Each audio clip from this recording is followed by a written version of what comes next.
There is a lot of talk today about the outsourcing of American jobs. But what does outsourcing mean exactly? Simply put, outsourcing is to contract an outside party to complete a particular function. In the case of international economics, it means companies are contracting in foreign countries to obtain goods and labor at a far lower rate, at the cost of local jobs. Outsourcing is not a mutually beneficial trade practice. It's outright labor arbitrage. Economists are blind to the loss of American industries and occupations because they believe these results reflect the beneficial workings of free trade. Whatever is being lost, they think, is being replaced by something as good or better. This thinking is rooted in the doctrine of comparative advantage, put forth by economist David Ricardo in 1817.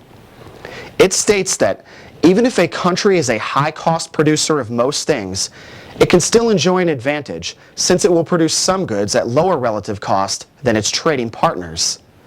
Today's economists can't identify what the new industries and occupations might be that will replace those that are lost, but they're certain that those jobs and sectors are out there somewhere.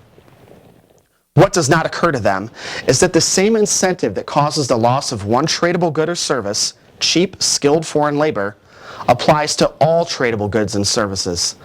There is no reason that the replacement industry or job, if it exists, won't follow its predecessor offshore. For comparative advantage to work, a country's labor, capital, and technology must not move offshore. This international immobility is necessary to prevent a business from seeking an absolute advantage by going abroad. The internal cost ratios that determine comparative advantage reflect the quantity and quality of the country's technology and capital. If these factors move abroad to where cheap labor makes them more productive, absolute advantage takes over from comparative advantage. This is what is wrong with today's debate about outsourcing and offshore production. It's not really about trade, but about labor arbitrage. Companies producing for U.S. markets are substituting cheap labor for expensive U.S. labor. The U.S. loses jobs and also the capital and technology that move offshore to employ the cheaper foreign labor.